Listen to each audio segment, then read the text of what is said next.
Then came a picture of the little girl, a girl whose book had been ripped apart and thrown all over the hallway by Bully himself, a little girl whose butt was already covered from welts from being beat by a belt for falling asleep while doing homework. At this point, Bully was starting to feel really sick. He didn't want to see any more faces, but it was not the end, for yet another face appeared upon that screen. The face of a little boy who Bully had punched in the arm for no reason, a punch that caused the student to scream out in pain.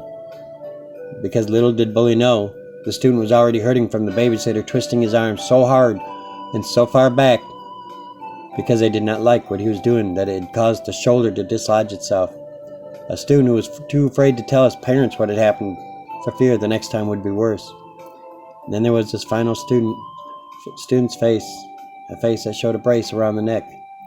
A student lying in a hospital bed, unable to move, no longer able to walk because Bully had jerked him away from entering the bus to go home, causing him to fall on the cement.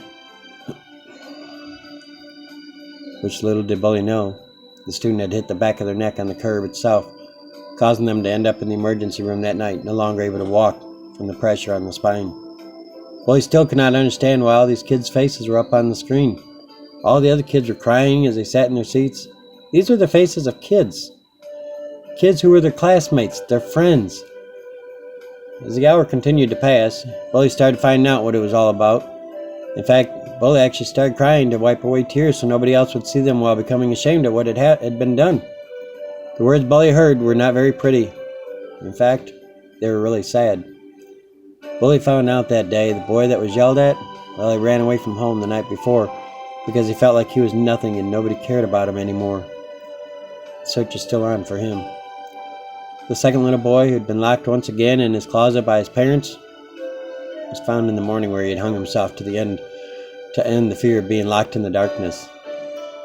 The third little boy, Bully found out he had been taken away from his mom. Not because she was a bad parent, but because she could no longer provide for the child. The child was hungry and had no food at all in the house. Then there was a little girl whose book Bully had ripped up. She was found dead from injuries she had gotten from a person who had molested her. Then there came the student Bully had punched in the arm for no reason, now sitting in juvenile hall after stabbing the babysitter that night because they were tired of constantly being harmed when the parents left. And then this last student on the screen, the one laying in the hospital bed, no longer able to walk because Bully didn't want to wait an extra minute for the student to get on the bus. So many lives touched by one person, yet none touched with the hand of a friend. None touched by someone who cared about them. Lives that had been changed and altered for life. Lives lost too early in life, and all because one thought they could be mean towards others they had never come to know. This was a day that would live forever in the mind of Bully. Never to be forgotten, never to be lived again. Bully swore to himself that from this day forward, he was going to be nice to every student he walked past. He was going to be a friend to every student that sat by themselves at lunch. And share lunch with any student that was still hungry and every student that was seen reading a book in the hallway.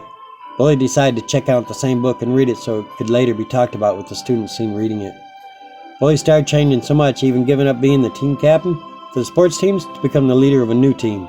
A team that stood up for those who couldn't stand up for themselves. A team that would live on through life to the day Bully passed away.